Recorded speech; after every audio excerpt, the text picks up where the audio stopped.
Every year when the NFL year begins, and I mean all the way back in March, all 32 teams have boxes to check.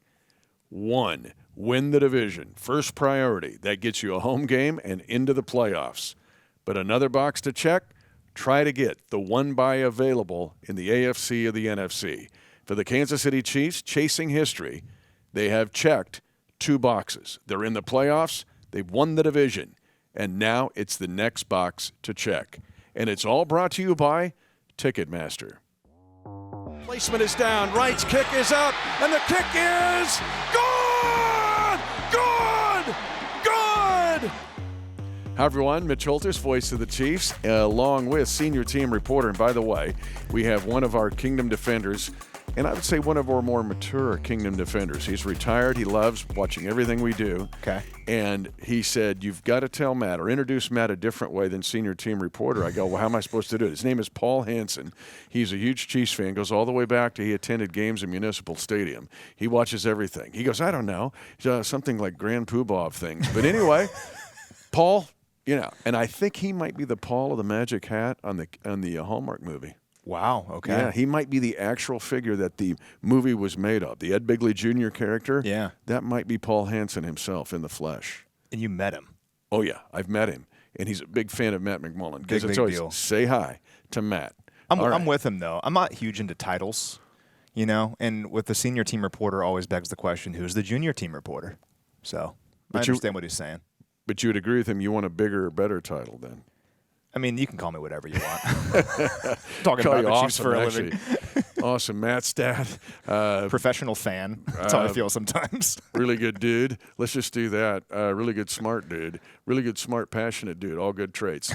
The next box to check. And the Kansas City Chiefs now let's just start with 9 consecutive AFC West championships. I don't care if you're our newfound defending Kingdom Defender Club in Cambodia, or you love us in the Philippines, where we've now located you geographically, or if you're in Lebanon, Kansas, Lebanon, Missouri, or Lebanon, Indiana. Never, ever, ever, ever, ever, ever, ever, ever take for granted winning your division. And the Chiefs now second NFL history with 9 consecutive division titles, and you have brought it all to life with your collection. Sure have. So this is the hat collection we always talk about. There are 9 division title hats in front of us now, 4 conference champion hats, and 3 Super Bowl champion hats. And you might think we're bragging by doing this. We're not. This is meant for perspective.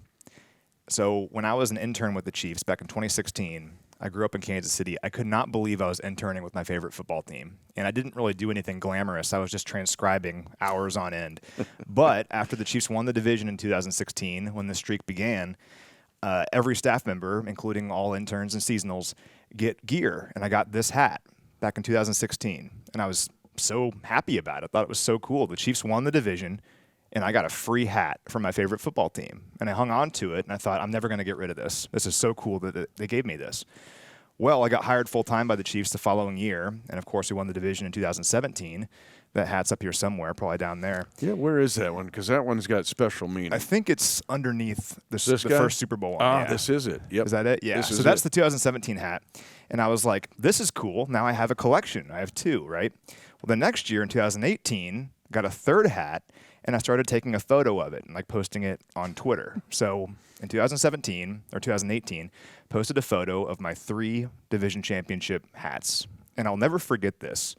A fan of another team, who I will not say what team it is, but they thought my collection was silly and posted a photo of their team's Lombardi trophies, which there were 3 of them. And they said, cute hat collection, here's a real collection, talking about the Lombardi trophies for their team. Well, to you, I raise you 16 hats now that the hat collection has grown into. And? Well, we're averaging 1.7 hats per year, with 2 more hats hopefully to get this year. And 4 Lombardi trophies. 4 Lombardi trophies, which are more. There are 3. Yep, so we now have more Lombardis than the original poster. So just saying, here is what we've done in the time since. Again, though, not meant to brag. This is meant for perspective. Many sports fans will go their whole life and never see anything like this. No. And it's so important for us, and we're right there with everyone, at the end of these stressful games, I wish we won by more. Well, remember that our team, in our lifetime, when we can appreciate it, is doing this, and we're not stopping. So got to enjoy it.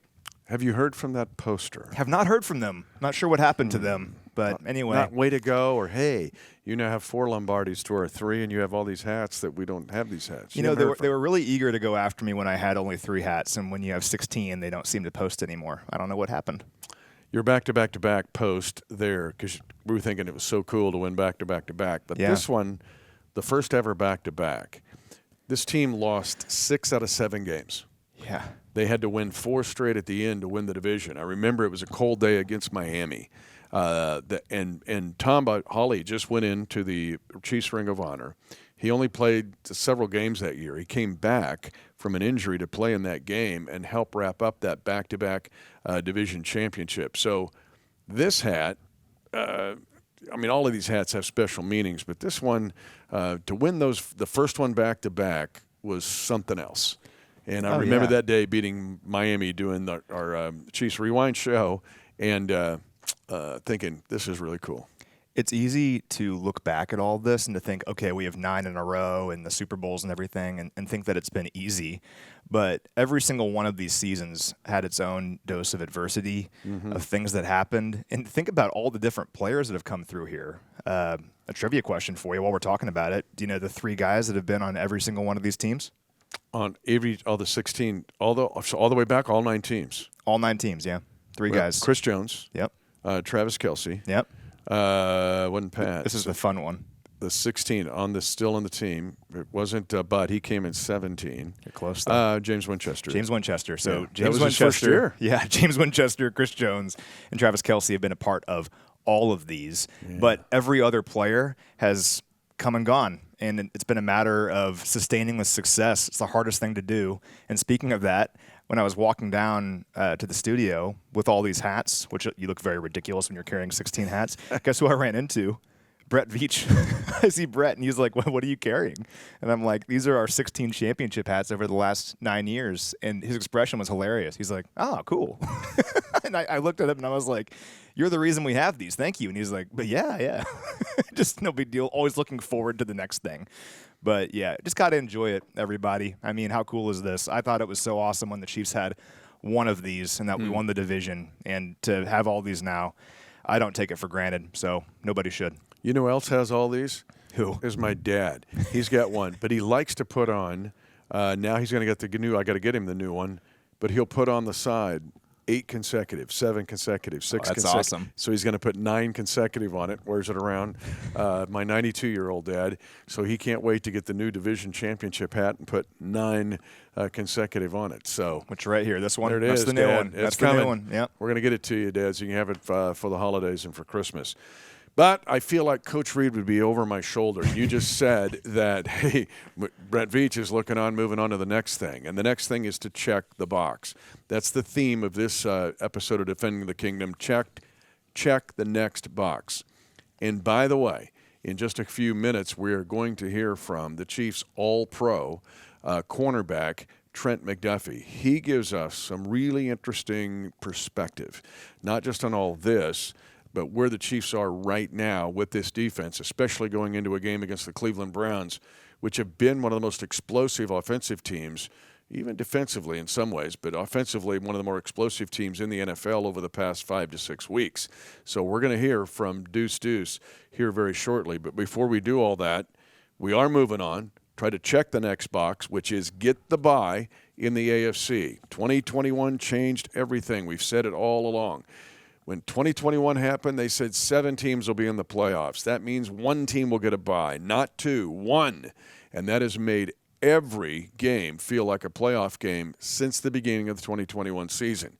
But to get us in the right mood, let's jump in our space station and travel around the world with our 9 consecutive AFC West titles. And before we fully move on, can I hit you with one more division title trivia factoid? Yeah. So this is kind of interesting. This is the earliest that we've clinched the division during this run.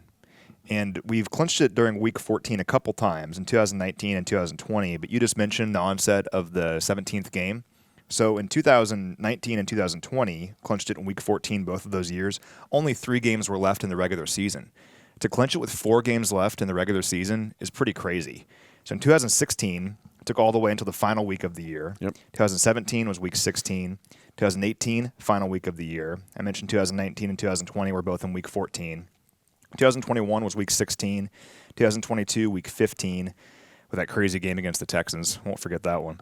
2023 was the final, or was week 17. And then this year is week 14 with 4 games left. So pretty crazy. Normally, these things have come down to the wire. I don't know if we remember it that way because you win all these division titles in a row. You figure, we probably just had it wrapped up in week 12. Not the case. It's usually gone down to the wire. This year, we do it with 4 games left. So that's a big deal. Ready to go around the world? Let's go. All right. I got Check 6 the today. next box. 6 today for no particular reason. Maybe Brian Cook picking off Jameis Winston this weekend. Yeah. Yeah, that's my plan. For a couple pick sixes, because our guests very soon, we're all predicting will get his first interception. It'll be a pick six this weekend. It's happening this Sunday. Yeah. So I met Grant at the stadium on Sunday. I was walking out of the elevator on the first floor. He was walking into the elevator and flagged me down. Thanks for saying hi, Grant. I'm sure I'll see you again. I can figure out where you're from. I also met Taylor and his daughter Ava from Girard, Illinois at the game. You ever been there? Never have. Okay. Well, I think where it's at. They were on the front row near the end zone and near the tunnel, so they probably had a great view of that final third down conversion, which was awesome, by the way. We should talk about that later. Grandma Penny is in Windsor, Missouri. You ever been to Windsor? I have not, but I want to someday. I'll be there. Okay. Windsor, Grandma, we're coming to your house in Windsor. We have a listener in Colorado. We have a listener who wrote that their mom was from West Mineral, Kansas. West Mineral, southeast Kansas, yeah. Small town. Trying to think, Cherokee County maybe right in there. Okay. So, yeah, West Mineral. There's all these mines and stuff down there. You been to Big Brutus? Oh, yeah. When I was a kid, we went to Big Brutus. Yeah. You got to see Big Brutus. I haven't thought about Big Brutus Kansas. in a long time. Yeah, that's hilarious. What's in those mines? And then George is in South Florida. Shout out to you, George. That's all I've got for today. Perfect. Well, this week, the Chiefs, their next step is try to check the next box, which is try to win the AFC single bye that's available. We know what it means. Last year, did not win the bye, but there was a pseudo bye with the fact that guys could rest during Week 18. We saw what it meant in 2022. You remember the game against the Raiders when I walked on the field. I had tears in my eyes because we're getting ready to do field pass. But I knew what that game meant if we could win that game and seal the bye, because it gave, first of all, half the field gets eliminated while you watch. But secondly, you get this recharge. And I think right now for this team, this specific 2024 Chiefs team, because they have played most of them, a lot of them, 7 years in 6, 6 in 5, 5 in 4. We're going to have our guest on very soon, Trent McDuffie. He's played 7 extra games in his career, in his first 2 NFL seasons. You think of Pat playing 18 games. Travis Kelce playing 10,000, almost 10,800 snaps in this run. A bye would be humongous for this team. 1, mental rest, physical rest, 2. 3 would almost be like another training camp, because you're going to get some troops back and further integrate guys that weren't in training camp, like the Samaje Perines and the DeAndre Hopkins. You know what I will never forget about you is in 2022, that Raiders game you're talking about, I was in the booth with you because I was spotting. You know that Jack Nicholson meme where he's just smiling and like, yes, and it's going closer to his face? So right when the Chiefs won that game, Mitch and I are kind of getting our stuff ready, and then he looks at me with that expression and goes, "We've got a chance at the whole enchilada," and starts nodding his head. And what do you know? He won the Super Bowl that year and the following year as well. Yeah, I'm with you. Only 13 teams have ever won the Super Bowl playing 4 games. Think about that. So if you play on Wild Card Weekend, your chances of winning the Super Bowl are low, just because you have to go through a whole other game against a good team. You have the risk of injury, all this stuff. The Chiefs are one of those teams doing it last year, but it's difficult. I mean, I don't think any of us look at last year's Super Bowl run and think, wow, that was easy. I mean, it was one of the toughest runs of all time. The Chiefs accomplished it, but that doesn't mean the road has to be that difficult this year. So, yeah, getting the bye is a huge deal. Situation's very simple. If we win 3 of our next 4, no matter what else happens, we get that bye. Now, there's a possibility we could have it before the Christmas game if we get some help. So if the Bills lose once and the Steelers lose once, only need to win 2 of 4, that means beat Cleveland, beat Houston, don't have to worry about the final 2 weeks of the season. And it's possible. I mean, the Bills go to Detroit this weekend, and the Steelers play at Philadelphia this Sunday, and then at Baltimore next week. So the possibility is there, but we got to take care of our own business. And I think Coach Reed would be the first to say, it doesn't really matter what anyone else does. If we just win 3 or 4, we get that bye. So let's just do that. And you got to take what's in front of you. It is the maturity that I've seen in this football team for the last several years. It's for sure since the beginning of 2022. And it is the hallmark of the 2022 draft class that you and I have talked about for years. So mature mentally and emotionally. They will take what's right in front of them and deal with it with the immediacy and do it very well. Exhibit A, and ironically, number 22 from the class of 22 is the Chiefs' all-pro corner, Trent McDuffie. We had a chance to talk to him. The most prestigious team award you can get is to be an all-pro in the National Football League. And our pro, first-team corner, Trent McDuffie, is with us now. What a crazy year. Yeah. To win these games the way we're winning them. Give me your perspective on this and why we're able to be 12-1 with crazy wins. Yeah, I mean, I think this is just a testament to the team we have. You know, the locker room, the group of guys that continue to just come in each week and strive to get better, you know. And when we go out to these games, we have a standard that we've set, being back-to-back champions, and a lot of times we haven't lived up to it. So coming out of these games, you know, even though we're winning and we're 12-1, like, it hasn't been the best feeling, you know. It's always been like, dang, like, we didn't hit that mark exactly like we wanted. We didn't play exactly how we wanted it.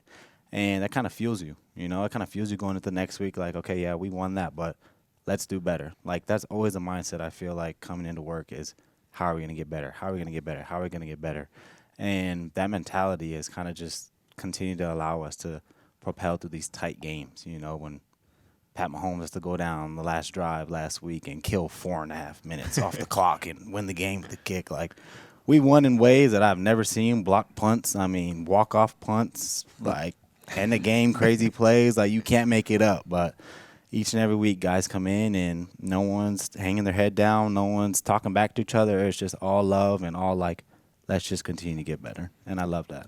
So 7 of our 12 wins this year have been kind of in walk-off fashion. Yeah. I'm counting the Raiders one as a walk-off, even though there was a few seconds left. It basically was. Yep. What's your favorite of the walk-off wins this year, if you had to pick? Leo's block. Yeah, that's the That answer. was like, to this, I mean, people ask me like, oh, how was it? I was on the sideline.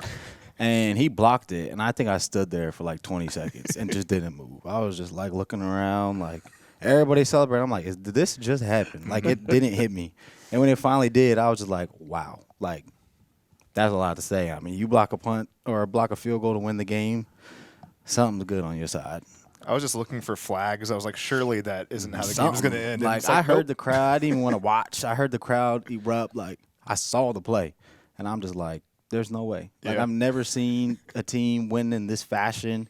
And, man, shout out them boys. I mean, that's just playing 4 quarters, tough, hard, and never quitting. I've told Matt this before. My favorite sound in football is that thud of a block kick. Mm-hmm. And to get it to be walk-off was, you know, that sound, that whoomp, irreplaceable. There are guys that have played in this league their whole career, Pro Football Hall of Famers that never won a playoff game.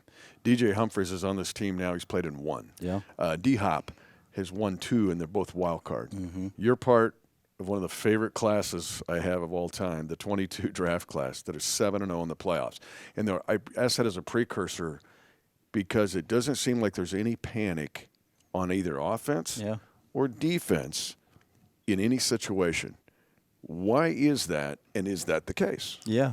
Honestly, that is the case. I think it goes back to just the game that we've been in, you know, going back to 2-3 years ago, even before I was here. Like, guys have been in these situations before, and one thing that we've done is learn from it. You know, we know what to expect. We know how teams are going to try to come at us and attack us. And when you have that kind of mindset and knowledge of what's going to come at you in those situations, it gives you confidence. And you know that you don't have to stress. You don't have to do anything out of the ordinary. Like, you can just do you, play the call, and you should be good. And, man, since I've been here, just knowing who we have at quarterback on the defense perspective, like, why do I ever have to be nervous? You know, like, if we hold you to a field goal, to be honest, like, man, y'all might have just lost the game. Because I've seen Patrick Mahomes, before I was a Chief, while I was a Chief, walk down that field on multiple occasions, bail the defense out, and win games. So when those situations come about, like the attitude around the defense is just like, get this ball back to Patrick Mahomes. My favorite part of that, though, is when you mentioned like the offense, the defense bailing each other out. Yeah. Last week at the end, you guys worked in tandem where the defense held the Chargers to a field goal at the end, giving Patrick an opportunity to set up the game-winning field goal on our end. Yeah. When you have a game that ends like that against a divisional opponent, a really good one, and that wins the division, what's the feeling like in the locker room knowing like we just beat a really good team and it was a full team effort? Man, the energy was high. You know, that was one of my favorite wins this year because there was a lot of hugs. You know, it was a hat, T-shirt game, of course, but just the genuine energy and the love that we shared with each other during that moment was special for me. You know, and I've been, of course, a part of a lot of special moments. But I think this is one of those games I'm going to remember just because a lot of things happened. Like, different DBs had to come into the game. Different receivers had to go in the game. Like, we had to stop. I mean, we shut them out in the first half. Second half, things fell apart. Offense came and helped us out. Like, so many things were happening. And to come out and win the game like we did and just be confident, everybody smiling and being like, okay, like, we stamped that. Like, that's the first block that we had to do. Now we continue to stack more. It was just a great feeling. That being said, I want to ask you now, because after that first half, it was like, all right, that's the 23 Chiefs defense. Yeah. But now to put four quarters together, and I asked that under a precursor, you're playing now a team that has the ability to attack the deep third, especially Jerry Jeudy. I mean, he's having a heck of a year. So how do you get four quarters, protect the deep third, and stay away from the explosive deep play, especially to Jeudy? Yep. Honestly, I think it comes back to practice, you know. Big shout-out to Carson Wentz. I think I'm a huge fan of what he's been able to do for us this year. Man, during practice, he makes all the throws. Like, there's been games where I'm like, man, Carson Wentz, low-key, like, was a lot harder in practice than it has been in the game just based on the athlete that he is. But, yeah, just putting together a great week of practice where we know Carson's going to give us balls that Jameis will probably give us. Working on the deep shots and just going back to the fundamentals of football. You know, I think December is a great time where you can really just hone in on the little techniques that playing a long season and you're hurt and stuff kind of can slip away with your tackling or just certain things like that. Being able to just come back and just play fundamental football and simplifying the things and saying, okay, as long as we do this, do your job, like go out there and we'll be fine. I think it's the biggest thing we can do. And on behalf of all of us, can you make sure Spag sends you on at least 2 or 3 blitzes on Sunday? You're the best blitzing corner in the NFL. I loved it. I always tell Jay Reed, I laugh all the time. Like, when I blitz from a quarterback's perspective, every time they see me, like, usually they don't realize I'm coming, so it's always like a big shock. You know, I see their eyes light up. But, like, when I'm blitzing, I have the biggest smile. Like, as I'm running, like, the biggest smile. And, like, I've always wanted to get that picture. Like, how crazy do I look chasing you, just smiling? Like, crazy, yeah. Man, yeah. I joke with Jay Reed all the time. Like, you will know I'm blitzing because I'm just cheesing. Like, I'm so excited. I want to see you smiling and then Jameis squinting at you. Like, is that a DB coming at me right now? That's the plan. I would love it. We don't have Super Bowl rings without your blitz. Man, I've been Super Bowl 58. It's maybe the most forgotten play of that game. Yeah, you know, that's one of those plays, looking back now, probably my favorite play of my career. Because the moment, the timing, the fact that he called a blitz there, like, people don't realize we called a timeout before, changed the whole defense because Nick Bolton wanted to call that play, and just how things went about, you know. And during that year, Coach Spags was always talking about get your hands up, get your hands up. Like, if there's space, get your hands up, you never know, you can knock it down. And those are one of those moments where just quick reaction, like, he was in the back of my head, throw your hands up, Trent. You're not gonna tackle him. Just throw your hands up, try to do anything you can, and we blocked the ball. And yeah, that was just a confidence boost for me. Like, okay, like, you here, you reacted, and you went out and executed. Think about the legendary things that happened after that, like Pat hitting Kelsey for the big gain to set up the field goal. Obviously, the game-winning drive, the 4th down, McColl's catch. None of that happens if you don't knock that ball down. We're just counting on Moody to miss the kick, basically, if you don't knock that ball down. So thanks for doing that. I got y'all, always. I thank you. My whole family thanks you. The whole kingdom. And you bet. Final question is getting the swag back. Getting the swag back. Yeah. Because let's just be honest, 10 giveaways. Yep. But how does this defense get its swag back starting this week with Cleveland? Yeah. You know what I think it is? One, I think it's turnovers. You know what I mean? I think we've gone a few weeks where we haven't had turnovers, and turnovers is huge. You know, it's a momentum thing. But Also, I think guys just need to let loose and have fun. Like, I think we were being so dominant in that first Chargers half.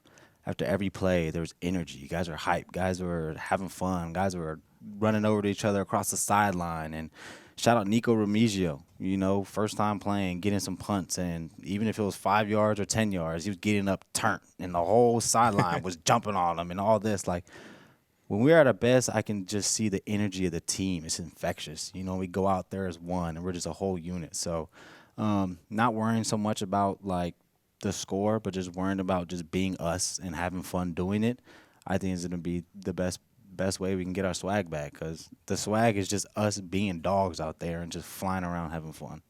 Aren't you glad he's on our side? Yeah, sure am. All-pro. First team all-pro corner, Trent McDuffie. There's a lot of guys on this team. Just like I said at the end of the interview, I'm really glad they're on our side. Aren't you really glad Trent McDuffie is on our team? I've told this story so many times, but we do our live stream for the first round of the draft every year, and I make all these notes and one-shooters and guys that we could potentially take. And back in 2022, he's the very last one-shooter I made, and that was just because I had time to kill, because there was no way we were getting him. No. He was going to be a top 15 pick. There's no way Trent McDuffie falls all the way to us. And what do you know? Trent McDuffie's a Chief. He's a 2-time Super Bowl champion and going for a third this year. That whole draft class was transcendent. I mean, who knows what happens if we don't get those players in that draft, but it's pretty cool when you're thinking about the story of the Chiefs and this dynasty. That draft class is right in the middle of it. Sure are. 7-0 in the playoffs. Those guys collectively, and McDuffie strangely looking for his first interception. Why do I feel like he'll get it this week? And it may be a pick six. With all due respect to Jameis Winston, who has made this game dangerous for the Chiefs, he has 14 career pick sixes. 14 career pick sixes. So we saw it, kind of the epitome was the game against Denver, where he threw for nearly 500 yards, and yet there were 2 pick sixes in that game. But let's just talk about where Cleveland is dangerous. And the Chiefs to check the next box to try to get to the bye, and you laid it out with the scenario, the Chiefs, if they can win these next 2 games, and if there's one more loss for the Bills and the Steelers, the Chiefs could go to a Christmas Day game in Pittsburgh on a short week with the bye. That would be the choice, I think, of most Kingdom defenders. Yeah. But let's just get into where Cleveland is dangerous, and we talked about it with Trent. That is the back third. Jerry Jeudy is having a heck of a 2 months here. Ever since Jameis Winston became quarterback, they have become outstanding. Of the top 50 pass catchers in the league in 2024, his yards per catch is the best in the league. And if you look at even next-gen stats, there are several categories where there are 3 guys that are listed. Justin Jefferson, ding. Jamar Chase, ding. And Jerry Jeudy. Jerry Jeudy and Jamar Chase are the only 2 players in the league that have 2 70-yard touchdowns. That's it. Jerry Jeudy is super dangerous, especially with Jameis Winston at quarterback. When looking at the Browns, you probably kind of dealt with this too. They're a difficult study because everything before Week 8 is totally different than Week 8 to now, because the difference between Deshaun Watson and Jameis Winston in terms of how the offense is operated is gigantic. So since Week 8, and you talked about this a little bit already, they've piled up more than 400 yards of offense 3 times. They had 552 total yards against the Broncos in that crazy game that Denver ended up winning. They're averaging 382 yards per game since Week 8. That's 3rd best in the NFL. And Jeudy, since Week 8, has 678 receiving yards, second to only Jamar Chase in the league. Now, he had 235 against Denver. That'll certainly help. But still, he has been really, really good since Winston took over. The odd thing, though, is they're 19th in the league in scoring in that time, and the reason is turnovers. They're very up and down because of the turnovers. They have 13 turnovers since Jameis took over, most in the NFL, and they have at least 3 turnovers in 4 of his 6 games. So the key with the Browns is they are going to fire the football. They're going to throw it downfield. They throw it the second most of any team in the league since Week 8, 43 times per game. Only the Bengals have more. But they're going to give you opportunities to turn them over. That's just kind of the game that they play. And the Chiefs' defense doesn't have a lot of takeaways this year. So it's a good opportunity going against an offense that is going to throw the ball a lot, maybe make some contested throws, take the football away. Let's get out of Cleveland with a win. Chiefs only 10 takeaways. It's really kind of mysterious because you look at who's the only 3 teams below them: the Raiders, Jets, and Giants that have fewer takeaways. So it'd be nice to get some in this game. But let me tell you where else this team is dangerous. They have gone for it on 4th down 34 times, 6 more than the next closest team. Why do I say it's dangerous? Because they've converted 23 of those 34 4th down attempts. Those attempts aren't necessarily Nick Chubb plunges into the line. They're the throws that you're talking about. The Chiefs defense has to come into this game looking for takeaways, but also thinking you're going to have to defend the deep third of the field more than any team maybe we played this season. And you're going to have to play 4-down defense the entire day. That's the way you're going to have the mentality coming into this game, because that's the way Cleveland will come in with guns blazing in that regard. And Cleveland's 3-10, but they have a much different vibe around them than a 3-10 team because of Jameis. So look at their wins this year. They beat the Ravens in Week 8 with Winston, beat the Steelers in Week 12 in that Snow Globe game, nearly beat the Broncos in that game we talked about, and they were with the Steelers until the very end last week. So they're 3-10, but with Winston, they don't give up, and they just keep firing. They technically are eliminated from playoff contention now after losing to the Steelers last week. They got nothing to lose, and Winston, as far as he's concerned, is trying to show that he could be a starter in the NFL. So this is a game for the Chiefs you got to be ready for. Now, I'm glad that we won last week against the Chargers, because things would have gotten really weird with all the scenarios and permutations of the division and the 1 seed and all that if we had lost that game. For the Chiefs, go into this game, play loose. You won the division. Go take care of business against a feisty team. But you can't overlook these guys because of their record. And the good news with our guys is I don't think they will. I think this is a locker room that is focused on the task at hand, and they know the importance of the 1 seed. And they know that Buffalo's right there. So keep taking care of business every single week. The biggest game of the season is this week's game. That's the mentality every single week, and this week it's Cleveland. Not only is Buffalo right there, so is Pittsburgh. Yeah, sneakily. And so here they are. Here comes Mike Tomlin once again. Another area, more Jameis Winston. He is 4th best in the NFL in pass rating of 21-plus air yards. It's 112.1. Those are passes at 21-plus yards. So the deep third is huge priority this week. Now let's go to the other side. Let me tell you another sneaky stat that I look for that goes beyond the obvious ones. We talk about the 21 giveaways, right? There's only, I think, 2-3 teams that have more giveaways than the Browns. But this is where they're dangerous. In those 21 giveaways, they have only given up 54 giveaway points. That's unusual. So this defense, although they've given up big plays, is a defense capable of taking a game or keeping a game within striking distance where then they can get big plays, just like the games you talked about, Snow Globe play being one of them. So Snow Globe game being one of them. But and then Myles Garrett, we know about him. The fact that he is tied for 2nd in the NFL with 11 sacks. Another place where they're dangerous defensively, they've only given up 7 points this year on first possessions of the opponent. That's 13 games, 7 points in 13 opportunities for the opposing team to score on the first possession. All of that tells me that this is a dangerous team on both sides of the ball. And Myles Garrett is the key. Talking about him, 58 pressures this year as well. That's 5th most in the NFL. The Browns have the top pressure rate of any team in the league at 27.7%. We're shooting this on Tuesday. Not sure who the left tackle is going to be in this game for us, but got to protect against these guys. Honestly, in a lot of ways, I think the quick passing game that we showed at the end of the first half and through the second half against the Chargers last week could be a good formula in this game. Don't allow the Browns to wreck the game plan with their pass rush. Kind of an interesting yin and yang thing, though, in this game that I found is the Browns have allowed 52 runs of 10 or more yards. Yep. That's 4th most in the NFL. And on those, the average distance is 19 yards. But they've also forced a league best 71 negative runs. Yeah. So they're kind of like a boom or bust defense where they're going to get sacks, they're going to get negative plays, but then you can also break off big plays against these guys. They've allowed 64 total plays of 20 or more yards, 2nd most of any team in the NFL. And they've also allowed 7 scoring drives of 4 or fewer plays, 3rd most in the league. So Cleveland is interesting. They're talented. They have good players. They can force negative plays, negative runs. They can sack the quarterback, and they have a great pressure rate. But you can also get these guys for big plays as well. So for the Chiefs in this game, we'll love to see the explosive passing game maybe get going. Patrick Mahomes has talked about how he feels like it's this close week in and week out. Could be a good opportunity for that. And also Kareem Hunt returning back to Cleveland, maybe a few big runs for Kareem. The other thing, Cleveland has the most offensive possessions in the league. They have 153 offensive possessions. It's weird. There's a lot of stuff here to try to take in with the Cleveland Browns. But just know this, they're a dangerous opponent. But you have heard from Trent McDuffie, take the ball away. Those are big. That's the reason they're 3-10. We just laid all that out.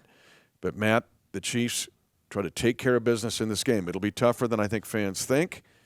But for the Chiefs, it's a chance for the next step to check the next box.